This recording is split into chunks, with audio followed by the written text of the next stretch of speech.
नाजरीन, आप देख रहे हैं रियासत आंध्र प्रदेश का मशहूर व मकबूल यूट्यूब चैनल बज़्म आईना वकील साहब पोस्ट। सैयद कुदरतुल्लाह कादरी वकील साहब फिर एक नए पोस्ट के साथ आपके रूबरू हाजिर है। आज की अहम खबर ये है कि चारशंबे की रात को SDPI की जानिब से मौलाना आज़ाद चौक में CAA की मुखालिफत करते हुए एक पुरज़ोर एहतजाज किया गया। इस मौके पर SDPI के अलावा दीगर मुस्लिम अक़लियतों ने CAA के ख़िलाफ़ जमकर नारेबाजी की और मरकज़ी हुकूमत से मुतालबा किया है कि काला क़ानून फ़ौरी तौर पर वापस लिया जाए। आप देखिए ख़ुसूसी रिपोर्ट। सैयद कुदरतुल्लाह कादरी वकील साहब को दीजिए इजाज़त। वापस लो, वापस लो, वापस लो, वापस लो, काले कानून को वापस लो, काले कानून को वापस लो। जिंदाबाद जिंदाबाद बीजेपी बीजेपी बीजेपी जिंदाबाद जिंदाबाद जिंदाबाद जिंदाबाद। गुड इवनिंग, नमस्ते मेरे प्यारे भाइयों, नौजवानों, उम्मत के तहफ़्फ़ुज़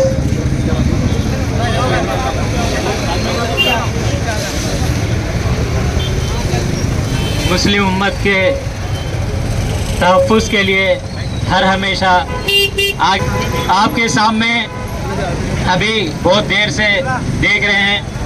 ये हमारा ये प्रोटेस्ट सिर्फ करनूल में ही नहीं, पूरे हिंदुस्तान के कोने कोने में हमारा ये प्रोटेस्ट जो CAA है, सिटीजन अमेंडमेंट एक्ट, इसकी तशरीह करना आपके सामने ज़रूरत नहीं समझता हूँ मैं, क्योंकि इससे पहले भी CAA के ताल्लुक़ से पूरे हिंदुस्तान में एक हंगामा चला था। जैसा कि हमारे चांद भाई बताए, कई लोगों को, पढ़े लिखे इंटेलेक्चुअल्स को जेलों में रखा गया, अभी भी जेलों में है वो। 2000 से भी ज़्यादा लोगों को अरेस्ट किया गया।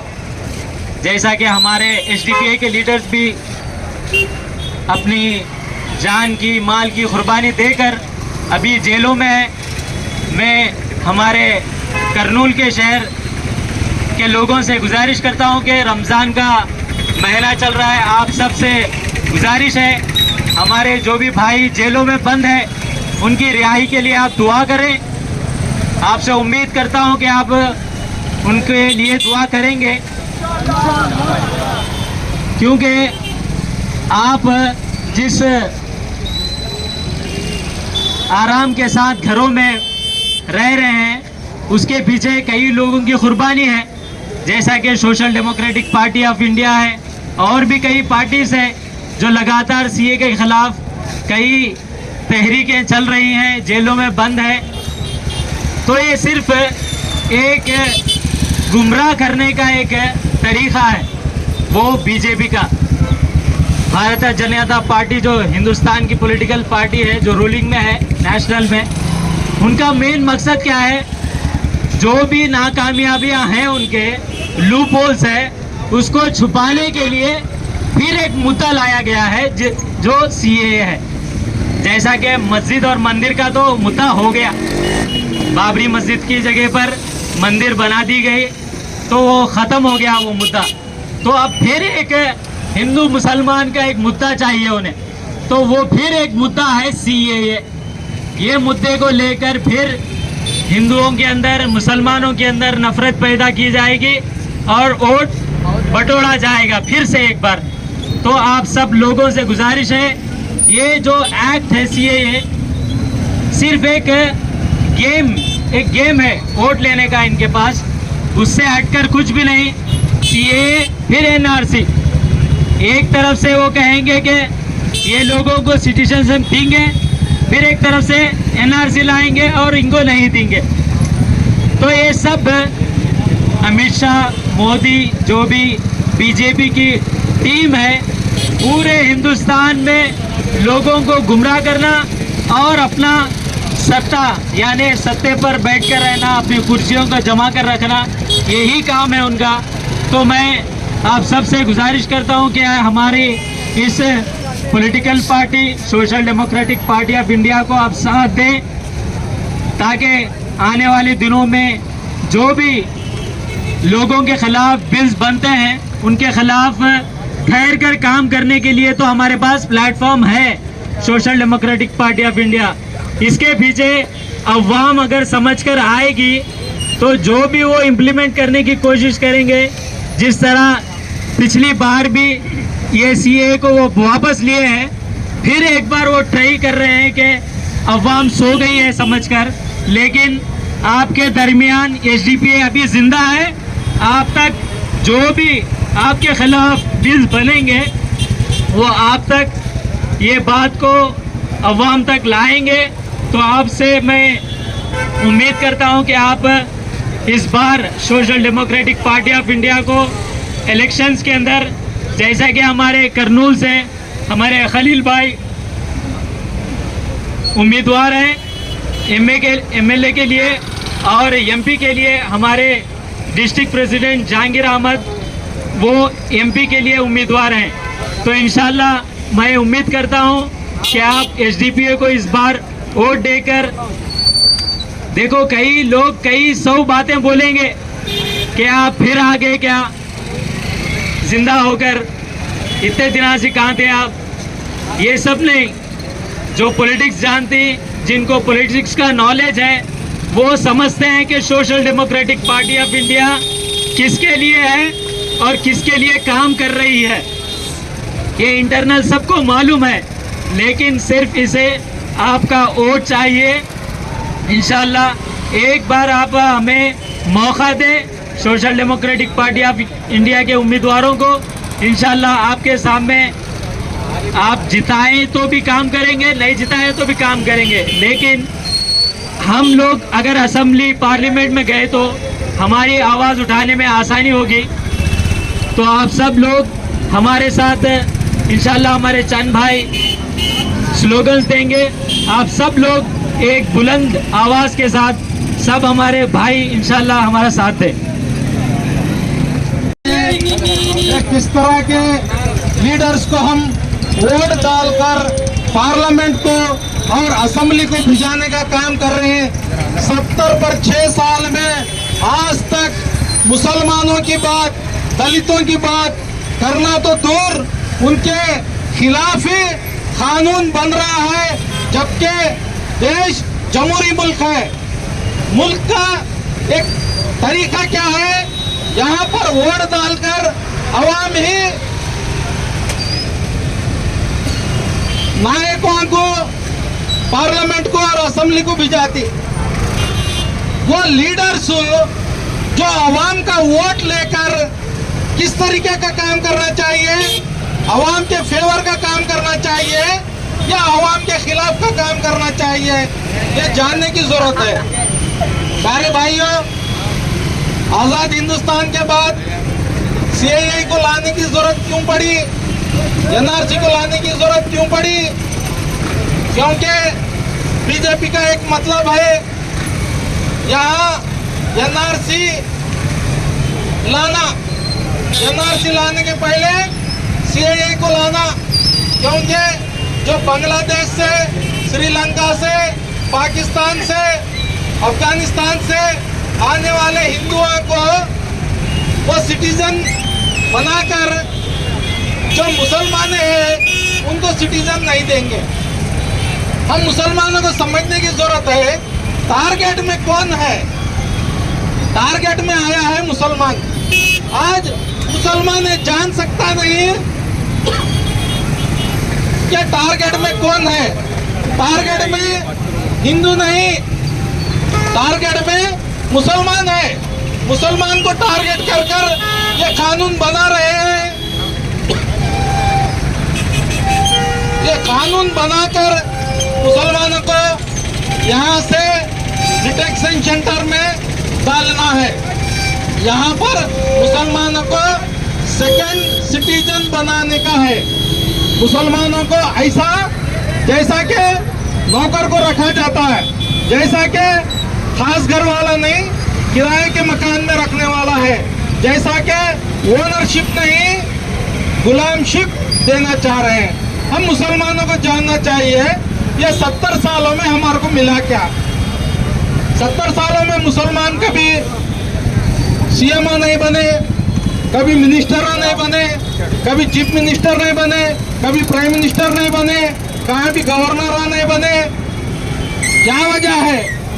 25% रखने वाला मुसलमान जैसा बनना था वैसा नहीं बना। क्यों? हालांकि ऐसा तरीका नहीं। 2% रखने वाला सिख अपना चीफ मिनिस्टर बना था। 2% रखने वाला क्रिश्चियन 4 चीफ मिनिस्टर है इंडिया में। 2% का पॉपुलेशन 4 चीफ मिनिस्टर, 25% का मुसलमान, एक भी चीफ मिनिस्टर नहीं।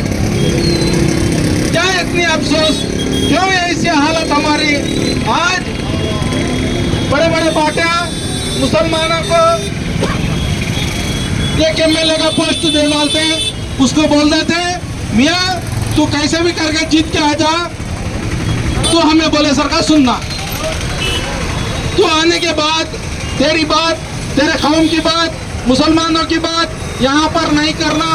जो हमें बोलते वो तोते के सर का बात करना होता। आज के जो हमारे मुसलमान एमएलए हैं, एमपी हैं, वो बड़े बड़े पार्टियों में क्या है बोले तो तोते बन गए। इनकी खुद की जबान तो नहीं है। जो पार्टी का हाईकमांड बोलता वो ज बात चलता। वोट किसका लेको गया? वोट गरीब मुसलमानों का लेको गया। काम बात उनकी कर रहा तो किसके खिलाफ जुल्म कर रहा? हमारे खिलाफ। हालांकि हमारा वोट लेने वाला, हमारी बात करना, हमारी ताकत को मुसलमानों के खिलाफ जो कानून बन रही उसके खिलाफ खोड़ना। वैसा नहीं, बल्कि कैसा हो गया है बोले तो एक मुसलमान को टिकट देते कि मुसलमान जीत को आ जाना, उन्होंने हमें बोले सर का नहीं सुनना, उन्होंने बोले सर का पार्टी हाईकमांड बोले सर का सुनना। ये चल रहा। सो गए लास्ट टाइम जो वाईसीपी को टिकट मिली, एक मुसलमान जीतना बोलकर यहाँ पर एसडीपीआई सपोर्ट करी, उसको जिताई, उसको जिताने का काम करी। वो मुसलमान यहाँ से जाकर असेंबली में बैठा, मुसलमानों के बारे में बोलना तो दूर की बात, मुसलमानों का एक भी काम नहीं हुआ। इनकी इतनी इज्जत नहीं, इनकी ताकत के ऊपर हमारे को टिकट दो बोलने की पूछने की ताकत भी नहीं है लोगों का। नहीं, जो दिए वो लेना, भिखारियों की तरह जिंदगी गुजारना हमारे पास बड़ी पार्टी हमारी है। क्या एक क्रिश्चियन जगन मोहन रेड्डी एक रेड्डी पार्टी बनाया तो मुसलमाने जाकर टूट पड़ को मर रही एक एमएलए की टिकट के वास्ते। मुसलमाने बनाए एसडीपीआई, क्या मुसलमानों को नहीं चाहिए सपोर्ट करना, इसको साथ देना, मुसलमानों की ताकत बनाना। हिंदुस्तान में आज मुसलमान कितना कमजोर है, वो कमजोर की ताकत है एसडीपीआई। वो ताकत को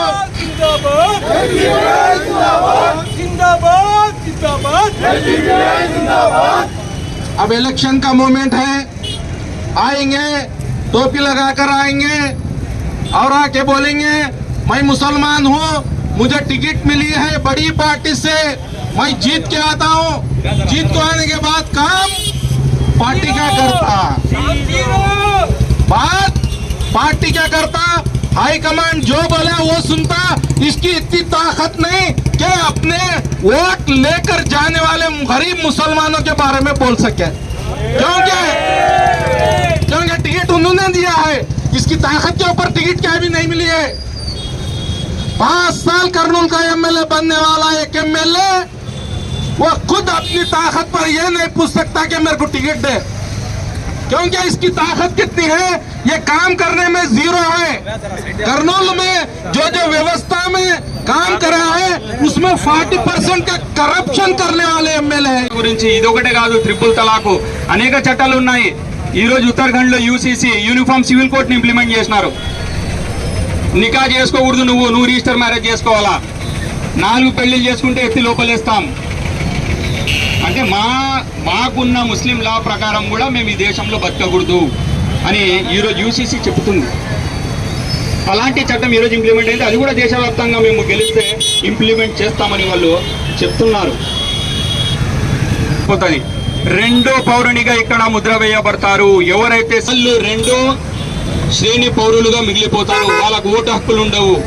ఇవన్నీ వాస్తవాలు. ఇవి నేను చెప్పేది కాదు, మీరు పోయి పరిశీలించుకోండి, చూసుకోండి. చట్టాలు తెలిసిన వాళ్ళకి అడగండి. చాలా ప్రమాదకరమైన చట్టాలు ఇది. ఇలాంటి చట్టాలకు కేవలం ఈ దేశంలో ఈ ఆఫ్ఘనిస్తాను, బంగ్లాదేశ్, పాకిస్తాన్ నుంచి ఎవరైతే వలసగా వచ్చినారో వాళ్ళకి పౌరసత్వం ఇస్తామని భారతీయ జనతా పార్టీ చెప్తుంది. అయితే ఒక ముస్లింలకు తప్ప అన్ని జాతులకు ఇస్తామని చెప్తుంది. అయితే మా రాజ్యాంగంలో అందరూ సమానులు అంటున్నారు. అంటే పౌరసత్వం అందరికీ సమానంగా ఇవ్వాలా, కానీ ఈ దేశంలో ఉన్న హిందువులకు, జైనులకు, బౌద్ధులకు, పార్సీలకు, అదేవిధంగా ఇతర కులాలకు ఇస్తాం, కానీ ముస్లింలకు మాత్రం ఇవ్వము అని క్లియర్గా ఈ చట్టంలో చెప్పడం జరిగింది. అయితే ఈ దేశంలో నివాసిస్తున్న ముస్లింలపై తన యొక్క పౌరసత్వం గురించి, తన సిటిజన్షిప్ గురించి నిరూపించుకోవాల్సిన పరిస్థితి ఈరోజు ఏర్పడింది. ఈ యొక్క నల్ల చట్టానికి ఎవరైతే మద్దతు తెలిపినారో, ఇక భవిష్యత్తులో రాబోయే ఎన్ఆర్సీకి ఎవరైతే మద్దతు తెలుపుతారో వాళ్ళ గురించి మీరు ఆలోచించి ఈ ఎన్నికల్లో వాళ్ళకు సరైన బుద్ధి చెప్పాల్సిన అవసరం ఉంది. ఖచ్చితంగా మీరు గన మీ ఓటు ఆలోచించి వేయకుంటే వీళ్ళు పోయి ఎన్ఆర్సీకి అభిముఖంగా ఓటేస్తారు. మేము పోయి అడిగినాము ఎమ్మెల్యేలకు, ఎంపీలకి, ఏమయ్యా ఇంత దారుణమైన చట్టం కదా మీరెందుకు సపోర్ట్ చేసినారంటే మా పార్టీ చెప్పింది మేము పోయి వేయాలక తప్పలేదని వాళ్ళు చెప్తున్నారు క్లియర్గా. కాబట్టి మేమేమంటున్నామంటే మన పౌరసత్వాన్ని ప్రశ్నించే బిల్లులకు వాళ్ళు ఓట్లు వేసి వచ్చినారంటే మనం వాళ్ళకు ఓట్లు వేయాలనా లేదా అనేది ఈరోజు మీరు తేల్చుకోండి. చాలా ప్రమాదకరమైన పరిస్థితులు ఈ చట్టం వల్ల వచ్చే అవకాశాలు కాదు, ఖచ్చితంగా వచ్చే ప్రమాదం అయితే ఉంది. కాబట్టి ఈరోజు మేము చూస్తున్నాం దేశంలో పలు చోట్ల ఆందోళనలు జరుగుతున్నాయి.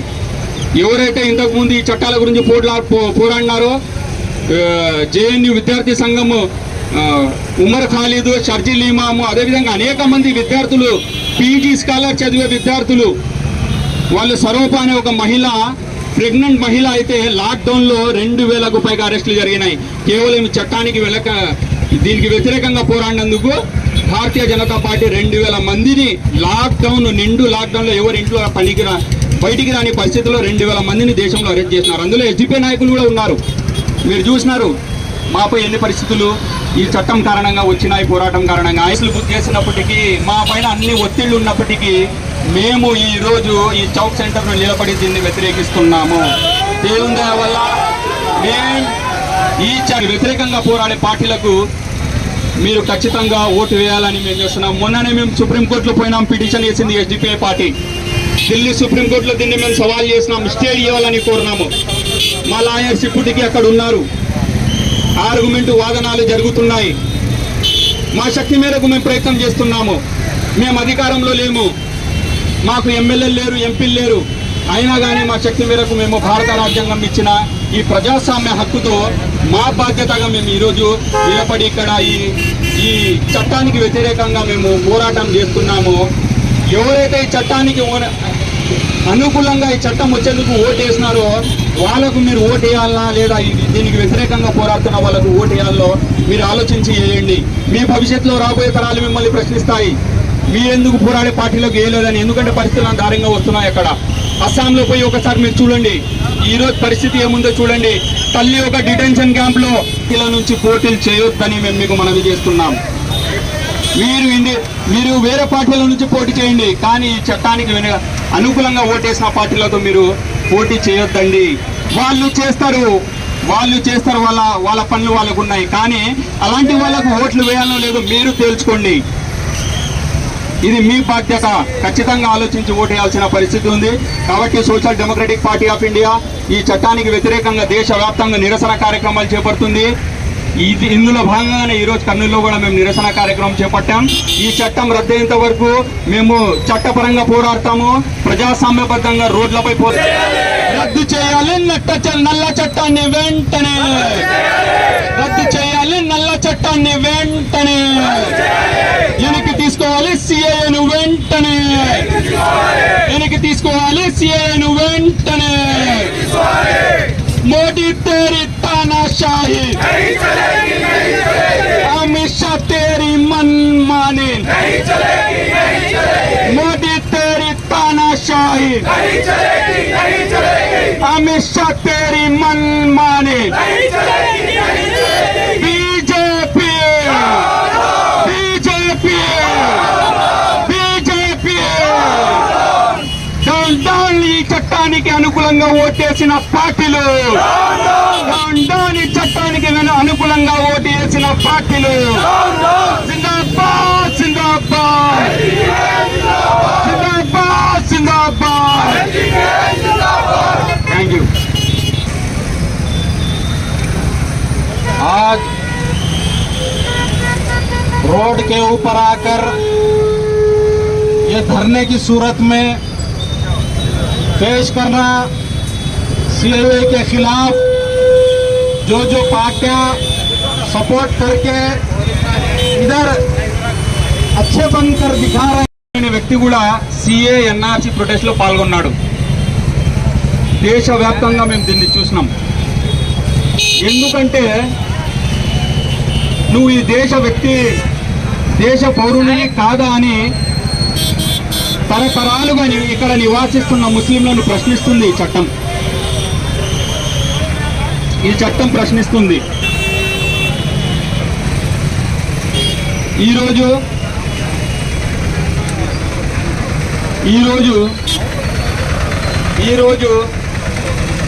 దేశవ్యాప్తంగా అస్సాంలో మనం చూసుకున్నట్టయితే పరిస్థితులు ముస్లింలు మీరు లేరు అని కేంద్ర ప్రభుత్వం తేల్చేసింది। వాళ్ళకు డిటెన్షన్ క్యాంపులకు తరలించింది। అక్కడ డిటెన్షన్ క్యాంపులలో కనీస సౌకర్యాలు లేవు। మీరు ఈ దేశ పౌరులు కాదు, ఎందుకంటే ఈ సిఏఏ చట్టం అమలు కారణంగా మీ పత్రాలను మీరు చూపించలేకపోయినారు, మీ పూర్వీకులు మీ తాత ముత్తాతలు ఇక్కడ పుట్టినారనే ఏమి డాక్యుమెంట్స్ లేవు కాబట్టి మీరు ఈ దేశ పౌరులు కాదని 20 లక్షల మంది ఈ దేశ పౌరులను డిటెన్షన్ క్యాంపులలో వేసినారు। అక్కడ మహిళలపై అఘాయితాలు, సరైన వసతులు లేక చాలా దరిద్రమైన జీవితాన్ని అక్కడ ఈ దేశ పౌరులు గడుపుతున్నారు। భారతీయ జనతా పార్టీ ఈ దేశంలో ఒక వర్గాన్ని టార్గెట్ చేసుకుంటూ దాని తర్వాత ఎన్ఆర్సీని తెస్తారు, స్టెప్ బై స్టెప్ ఎన్టీఆర్ని చేస్తారు। ఈ సిఏతో ఎన్ఆర్సీని విడదీయని బంధం ఉంది। ఖచ్చితంగా ఎవరైతే ఈ సిఏ చట్టం ప్రకారం తన పౌరసత్వాన్ని నిరూపించుకోకుంటే వాళ్ళు ఈ దేశ పౌరులు కాదని ఈ చట్టం తేల్చి చెబుతుంది। నువ్వు ఎప్పుడో 60 ఏళ్ల క్రితం పుట్టినా నీ డాక్యుమెంట్స్ తీసుకొని రావాలా, నీ తాత ముత్తాతలు ఎక్కడ పుట్టినారనేది నువ్వు చూపించాలా। ఇప్పుడు ఆన్లైన్ పోర్టల్ కూడా పెట్టి ఎవరెవరు ఉన్నారో వాళ్ళు దరఖాస్తు చేసుకోండి అని కూడా కేంద్ర ప్రభుత్వం ఇచ్చింది। దాని తర్వాత ఎన్నికల్లో గెలిస్తేనే ఎన్ఆర్సీ తెస్తుంది। ఈ ఎన్ఆర్సీ రాగానే ప్రతి ఒక్క తన యొక్క పౌరసత్వాన్ని నిరూపించుకునే పరిస్థితి ఏర్పడుతుంది। అప్పుడెప్పుడు అవగాహన లేని మా తల్లిదండ్రులు వాళ్ళ దగ్గర బర్త్ సర్టిఫికేట్ లేవు, యాడ్ సర్టిఫికేట్ లేవు, అప్పుడు కార్యాలయాలు లేవు, ఏమీ లేవు, అయినా కానీ వాళ్ళు కూడా నిరూపించుకోవాలి। నిరూపించుకొని మనం చేసుకోవాల్సిన విషయం। ఈ చట్టం ఎందుకు అయిందంటే మన తెలుగు రాష్ట్రాల్లో ఉన్న అధికార ప్రతిపక్ష పార్టీ ఎందుకు కలిసి 2019లో దీనికి ఓటు వేసినారు। దాని కారణంగా నేను ఎక్కింది అది చట్టం అయింది। అంటే ఈ రోజు వాళ్ళు ఏమంటున్నారు, ఇంత ప్రమాదమైన చట్టం ఉంది, ఒక రకంగా ఒక స్టేట్మెంట్ చూస్తున్నాము। మిత్రులారా, ఇంతవరకు ఎవరైతే ఓటు వేసినారో వాళ్ళకు ఈ ఎన్నికల్లో మీరు ఓటు వేయాలనో లేదో మీరు తెలుసుకోవాలి। మీరు ఈ విషయాన్ని తెలుసుకోకుంటే రేపు ఎన్నికల్లో గెలిచినాక ఎన్ఆర్సీ రావడం ఖాయం। ఎన్ఆర్సీ వస్తే పరిస్థితులు ఎంత దారుణంగా ఉంటాయో మనకందరికీ తెలిసిన విషయమే। కాబట్టి ఆ మహిళలు షాయిన్బాగ్ పోరాటం చేసినారు కాబట్టి ఈ బిల్లు ఇన్నాళ్ళు ఆగింది। ఆ తర్వాత మళ్ళీ ఎన్ని పోరాటాలు చేయాలో, ఎంత వందల మంది చచ్చిపోవాలో, పూర్తి జైల్లో ఉన్నారు। ఉమర్ ఖాళీ షకీల్ ఇమాం 5 ఏళ్ళు గడిచిపోయింది, వాళ్ళు ఎవరి కోసమో చేయలేదు। ఎందుకంటే ఈరోజు 2 ఏళ్ళు జైల్లో ఉన్నారు। నల్ల చట్టాలను వాళ్ళపై ఎందుకు ఎదుర్కొన్నారంటే బీజేపీ తెచ్చిన ఈ నల్ల చట్టాలకు వ్యతిరేకంగా పోరాడినందుకు ఈరోజు వాళ్ళు జైల్లో ఉన్నారు। ఈ విషయం మీకు తెలుసు, పరిస్థితులు దేశంలో ఎంత దారుణంగా ఉన్నాయో మీకు తెలుసు।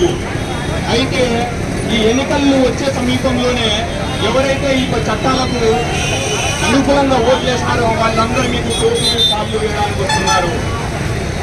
ఇది ఏం మాకు స్వతహాగా మాకు వచ్చే ప్రయోజనం దీంతో ఏమీ లేదు। మేమంటున్నాము ఇక్కడ ఉన్న వాళ్ళ మా తరాల భవిష్యత్తు బాగుండాలి అంటే మనము ఈసారి ఓటు ఆలోచించి వేయాల్సిన అవసరం ఉంది. మనం అంటున్నాము వాళ్ళు వచ్చినారు వీళ్ళు వచ్చినారు, ఏ పార్టీ నుంచి ఎవరు వచ్చినా కానీ రోడ్లు వేస్తారు, కాలువలు కట్టారు, కరెంట్ పనులు చేస్తారు, అన్నీ చేస్తారు వాళ్ళు.